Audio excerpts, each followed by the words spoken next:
Welcome to Oxford News This Week. I'm Elgin Nichols. And I'm Terry Stiles. In this week's news, middle school students threaten OMS and residents want horse country protected. Stay tuned. Learn more about these stories and others. The Oxford News begins right now.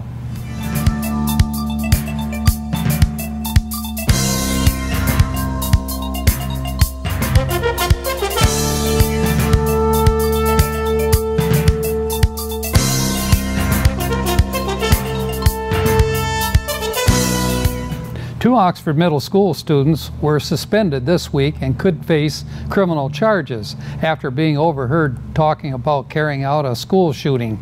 Oakland County sheriffs were informed after the Michigan State Police received an anonymous tip which included the name of one of the students. According to the sheriff, the student admitted to making a statement, however, assured officers that they were just joking. Their parents agreed. The students had no intention of carrying out the threat and proved to officials that their guns are locked and out of reach of their children.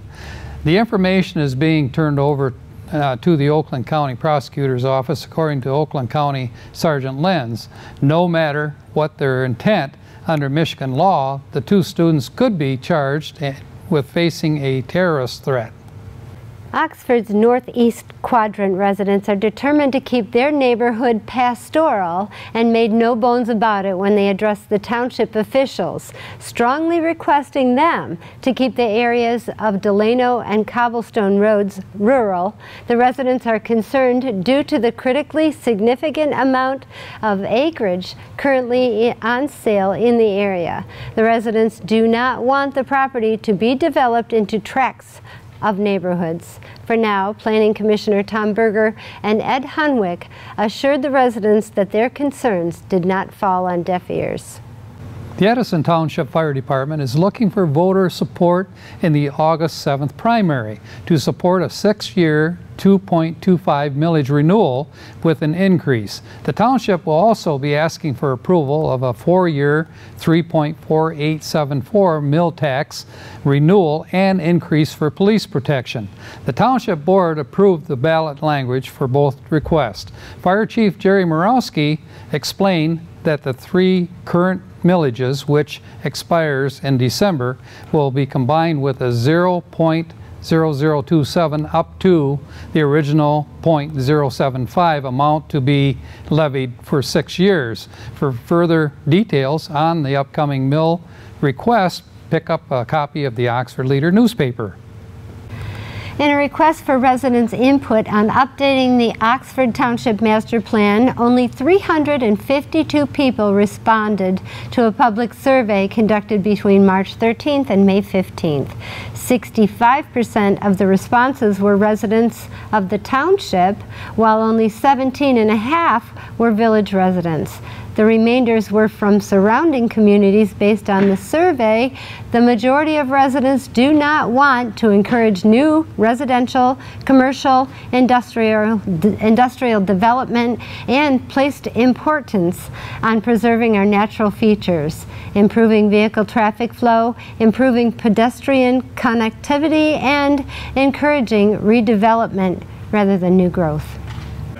To help promote and communicate with businesses within the Downtown Development Authority District, the DDA sent out 150 surveys, according to Assistant Village Manager intern Drew Benson. The survey is to ensure the DDA has an up-to-date contact list and business directory, which includes each storefront contacts and a short promotional description of the business. To return, the deadline is apparently April 6th, and business owners are encouraged to participate. The Oxford Township Parks team are at it again. While winter kept us inside, the Parks and Recs team created another scenic destination for us at Powell Lake Park. As part of the $2 million bond approval by voters in November of 2016, the team built a 1,000 square foot T-shaped observation/fishing pier on the lake, which is easily accessible from the Pollyann Trail north of West Drainer Road. This portion of the trail has an asphalt surface, which is ideal for people in wheelchairs and seniors to enjoy the lake viewing area. By the Parks Department employees pitching in to help, the department spent $57,000 for the pier, which turned out to be far less than the 90,000 bids submitted. Thank you, Ron and his team, for continuing to improve our parks community. That's it for Oxford News this week. If you'd like to learn more about these stories or others, pick up a copy of the Oxford Leader newspaper, or better yet, catch us right here on Charter Channel 191 or AT&T Channel 99, or on our website at occtv.org or Oxford Community Television YouTube. Whew, mouthful. Coming up soon, John Ochins with our school news, and our very own Cody Wright with sports. And don't forget to tune in to, who's that other guy? Dave Kenny. Dave Kenny, don't forget him. Okay. With Auto Talk and Science in the News. I'm Terry Stiles. Thanks for watching Oxford News this week, where we bring your news closer to home. And I'm Elgin Nichols. Remember, always be kind to your friends and neighbors, including Dave Kenny. That's funny. You love your community? So do we. Tune in our community access Monday through Friday, 9:30 and 1, and again at 7, Saturday at 9:30 and again at 7:30, and Sunday at 7. From new businesses to special events and everything in between, join the station that cares about our community. Welcome to Science in the News. I'm Dave Kenny, and these stories are taken from the publication New Scientist. In our first story, lather, rinse, and rinse again. That's the way to remove deep stains, according to a study of the fluid dynamics within fabric-like pores. The exact mechanism of how dirt particles are removed from fabrics has long eluded us, says study leader Sang-Woo Shin at the University of Hawaii. While it may seem obvious to rinse your clothes to remove soap, a freshwater rinse does more than that. It creates a gradient of detergent within a material's pores that draw dirt particles up and out of the fabric. Detergents contain a surfactant that can bind to dirt particles and loosen them from the fabric. But this doesn't explain how particles deep down in the pores between the yarn fibers are removed, as only about 0.1% of flowing water reaches there. The dirt lodged there should take a lot of rinsing to break free, but it doesn't. To find out why that is, Shin and his colleague carved microchannels about 50 micrometers wide in a polymer and filled them with tiny fluorescent polystyrene beads in a soap solution to mimic dirt particles. When they ran soapy water across them, it only removed particles near the mouth of the channel, whereas flowing fresh, non-soapy water removed most of the particles, even deep down in these pores, after about 10 minutes.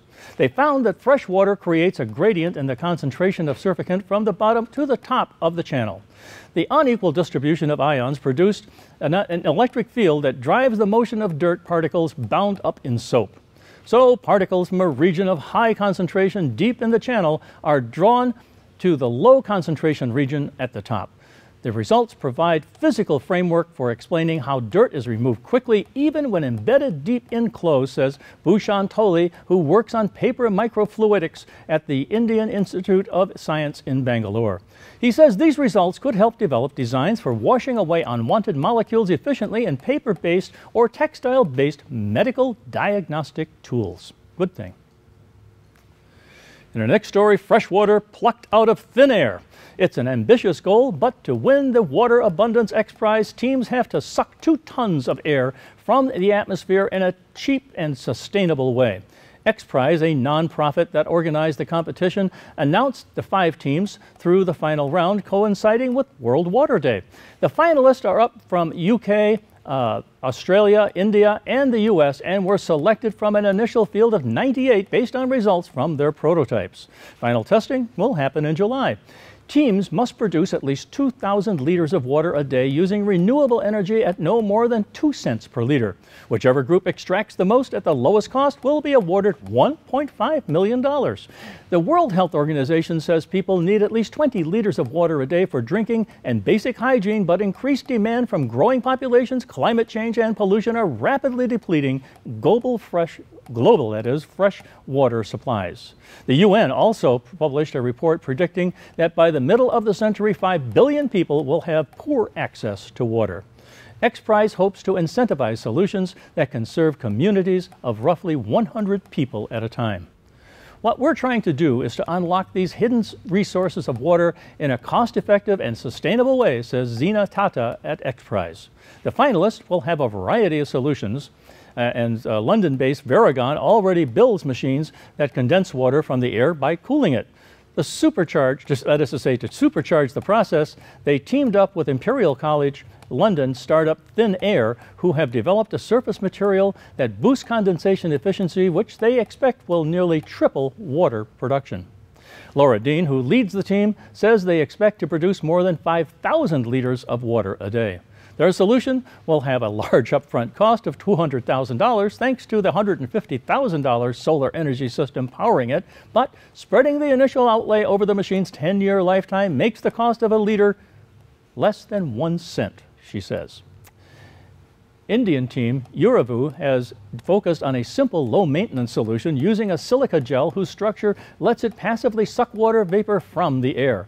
Water is collected at night, and during the day, solar collectors channel heat from the sun to warm the gel, releasing the vapor again. This hot water saturated air passes through a series of tubes where it turns back into water.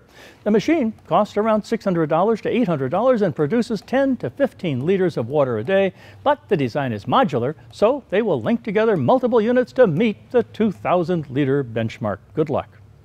Well, that's it for this edition of Science in the News. I'm Dave Kenny. Stay tuned to Oxford Community Television.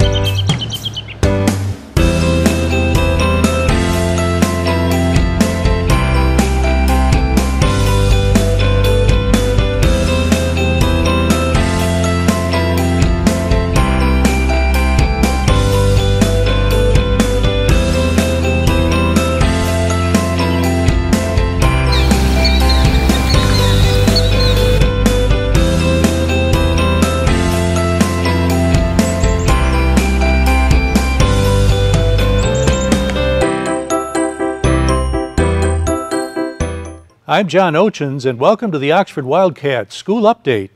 Spring is competition time around the Oxford School District.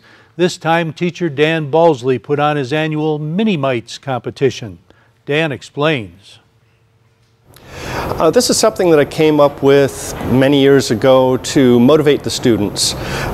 We start out in the fall teaching front end, suspension, steering, alignment. The guys get good at it and then they want to stick with that. So as we change units, this is another certification area, they're not as eager to jump into something new, and the brakes are rather difficult and dirty, and so they had a tendency not to want to do that.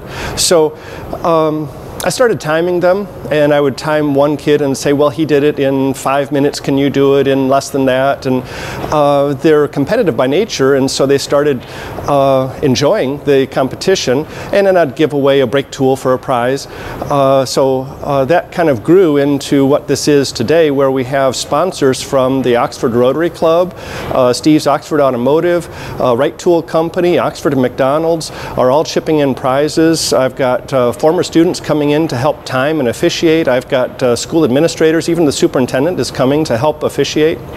So it's become quite a production. I give away a lot of really nice prizes. The guys are timed in a complete disassembly and reassembly of drum brakes. So they have to take that completely apart, nothing touching anything, and then reassemble in the least amount of time, and it has to be done between two different vehicles, and then I average that time, their best time from each vehicle, and that becomes their team score, and we figure that in for prizes first, second, and third place. So I'll be awarding 6 students prizes. They're teams of 2, first, second, and third place. Superintendent Tim Throne was on hand to help out. This is just another example of how Mr. Balsley gives our students an opportunity to perform, and the more opportunities we give our students to perform, the better prepared they are. 3 teams came out on top. First place went to Jacob Konarski and Terry Scully, second to Jacob Butterfield and Chase Moore, third to Jacob Butterfield again and Ethan LaRock. By the way, some of Dan's classes now qualify for college credits under the Early College program. Oxford Robotics Team Torque 2137 attended their second regional event, this one in Belleville. Teammates Gabe Ochins, Jason Grabowski, and Kira Houston give us an overview. Things improved a lot ever since Waterford. We did a lot better, both in the autonomous and teleop portion of our robot. We got the Engineering Inspiration Award, which is almost as good as Chairman's, not quite. We've already won Chairman's though, so already got that in the bag. But we now qualify to compete for the Engineering Inspiration Award at States, and then if we make it at States, we can continue on to Worlds with that award as well. Our OPR rating went up. We can cycle cubes faster. We have become more reliable in the things that we do, and all that. When teams look at who to pick for an alliance at States, it comes down to if you did it really well at States, did you do it really well before? They want the consistency. The state finals will be in Saginaw in a few days. Go Team Torque. March is Reading Month, and New Orleans Saints fullback Zach Line visited Daniel Axford and Oxford Elementaries to give his support. Zach is an Oxford graduate who is grateful for his educational experience in our district. McLaren Health and our Oxford Fire Department once again launched their Project Safe Wheels this month. Courtney Berry is the Trauma Program Manager for McLaren, Oakland. She has more. This program has been going on for 10 years. It was in response to the high number of head injuries that we identified coming through our emergency department in Pontiac related to bicycle injuries. We get a grant from the Four County Community Foundation that helps us pay for all of the helmets for the schools. So these helmets are free to the kids? These helmets are free to the kids, yep. Everything that they get through this program is all free.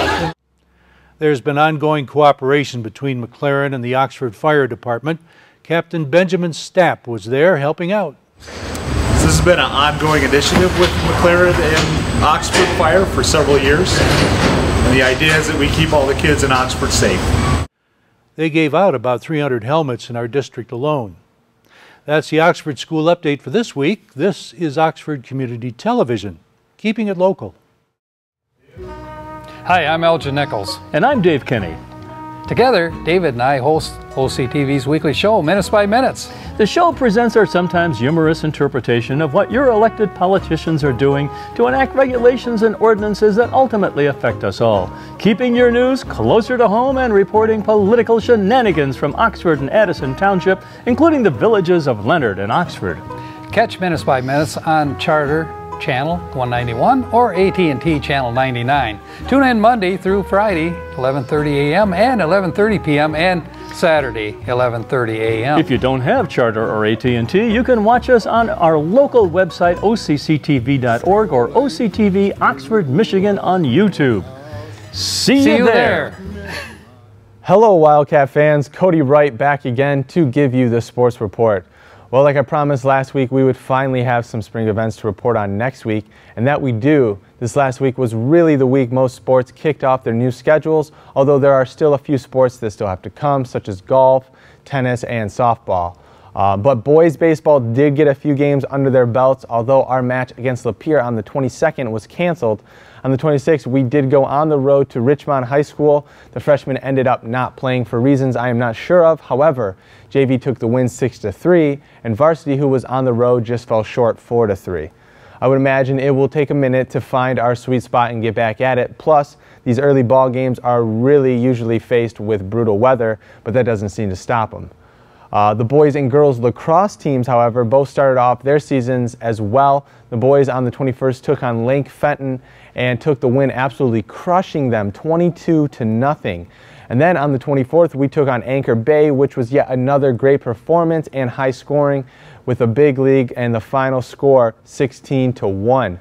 The girls lacrosse team, however, took on Milford on the 22nd on the road in a doubleheader, but that wasn't too much for our varsity girls, and we took the win both games 3-1 and 9-7. And of course, you can't forget the girls soccer team, who also started their season this last week on the 21st here at home against Almont. Soccer usually tends to be low scoring, but this game ended in a final score of 3-0 with our Wildcat girls ahead. Both varsity and JV then went on the road to take on Bloomfield Hills on the 26th. Both teams didn't get the win, varsity falling 4-0 and JV falling 3-1. Tennis team was also scheduled, and we were out there to play. We were out there to cover their game this week, but it was canceled for some reason. But we did manage to get an interview with the head coach, Gail Bailey. So here that is. Check it out. Hi, I'm Elgin Nichols, and I have with me Gail Bailey, who is the coach for Oxford Tennis Group for the girls, right? Yeah, it's good to be back. I'm excited for the 2018 season. Looking forward to some really good talent this year. We lost about 3 seniors last year, and so we bumped our lineup, and we're really excited to get it underway. Well, you've been doing really well. We've really been following you for the last few years, yeah. And so what are your expectations for this year? You know, I have an older team. I'll be losing a lot this year or next year, but you know, we're just out here to have a great time first and foremost, and get wins for Oxford. Well, that's what tennis is all about. I always found that out when I played tennis. Can you tell us something about your girls here? What grades they're in, or what ages groups they are, that type of thing? Yeah, our girls just vary. We have, we're more of an older team, a lot of juniors and seniors. The JV squad has a lot of incoming freshmen, which is great for me, because by the time I get them, they'll be ready to go. We have a new JV coach, Shelly Battershell, and she's doing great so far, and getting to know all the new girls and the veterans as well.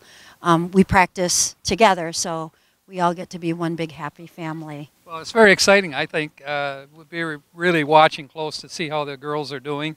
I know that you're behind them 110%. Yeah, you know, tennis is just not a sport for me. I really passionately care about these kids, and first and foremost, I try to instill just team spirit. I'm really into the team culture here, and they know that, and in turn, they work harder for that. Well, there we have it. We have Gail Bailey, who's our fantastic tennis coach for the girls here at Oxford School. Thank you, Elgin. I'm glad to see you again. Thank you. It's a pleasure. The track and field teams both also kicked off events this week on Wednesday the 28th, but we were unable to get the results in time for this week's report, so we will have those in next week. So if you can't wait for us to bring the news to you, then head on over to oxfordathletics.org, and you will most likely find the link to the track and field website with all the info you need and more. Plenty of game breakdowns, news articles, and schedules all right there for this spring season. Once again, that is oxfordathletics.org. While you're at it, might as well check us out at OCCTV.org. All of our coverage of the events can be found on our YouTube page, which can be accessed through the website. Once again, that is OCCTV.org. Well, folks, that's going to do it for this week's report. We look forward to a long season ahead and hope all the best for our Wildcat athletes. I want to thank you all for watching and remind you to tune in next time. But until then, I'm Cody Wright. Go Wildcats.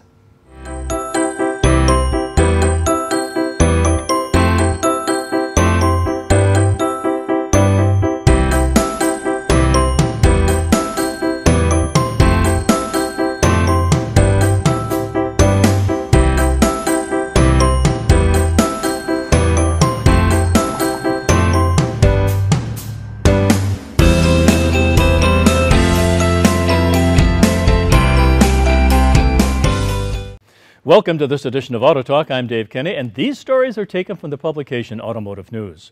In our first story, General Motors plans to relaunch the OnStar brand in a national ad campaign directing focus back to safety and security from connectivity. This is the first national marketing campaign for OnStar in 6 years.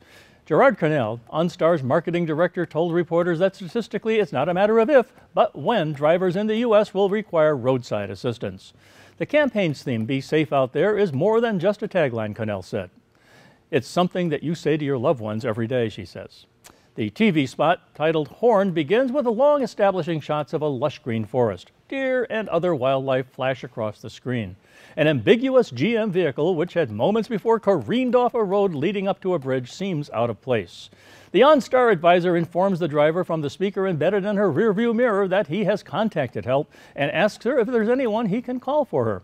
"My husband," she replies, as the tagline appears on the screen. "The last thing you want to be is alone right now." Movie star Laura Dern signed on as the voice for the brand for return of Real Call advertising radio slots, also part of the campaign launching on March 29th. She introduces recordings of OnStar advisors assisting people in moments of need. OnStar receives over 245,000 calls per day reporting severe accidents, heart attacks, and natural disasters. There are happy moments as well. OnStar call centers have contacted first responders to ensure the safe births of babies in several instances. OnStar subscriptions have been on the rise since the service launched in 1996, the company said March 23rd. There are now nearly 14.5 million members in North America, Europe, China, and South America.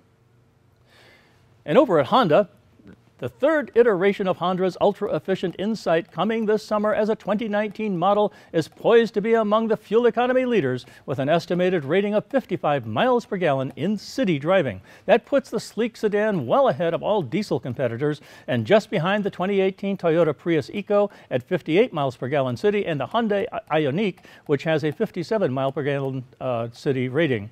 The last Insight, a 5-door hatchback built in the 2009 that is, to 2014 model year, was a Toyota Prius clone that struggled in the market even amid high fuel prices. The new model is a complete remake and is being positioned as a premium car priced above the Civic and Accord models, Honda says. The production version of the Insight makes its debut March 28th at the New York Auto Show. A concept version of the car was shown earlier this year at the Detroit Auto Show. Despite the new body style and thrifty powertrain, the new Insight could be a tough sell. U.S. sales of most hybrid sedans and hatchbacks are off this year as the market continues to shift to crossovers and utility vehicles. The new Insight's gasoline and electric powertrain is rated at 151 miles per hour. Or horsepower, that is. Honda has employed a number of lightweighting technologies to reduce weight, which improves performance and boosts fuel economy of the Insight. And not to be outdone, Toyota is adding a host of new technology and safety features to the redesigned 2019 Corolla hatchback while dropping the IM tag. The IM badge was introduced in 2017 as a Scion and later became the Corolla IM hatchback for the 2018 model year, but will be dropped for 2019, Toyota said March 23rd. In a slumping car market, small hatchbacks are faring better. Analysts say U.S. sales of the Corolla IM rose 16% in 2017, but have dropped 11% so far this year.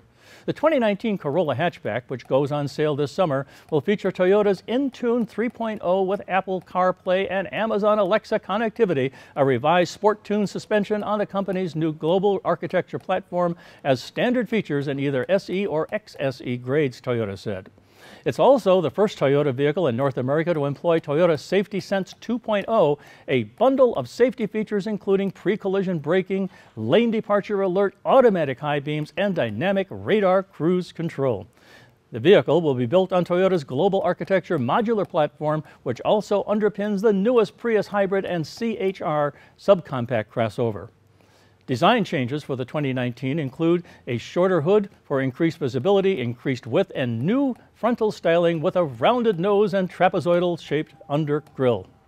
Both grades of the vehicle feature LED headlamps and tail lamps, chrome rear diffuser, and alloy wheels. Yee-hee.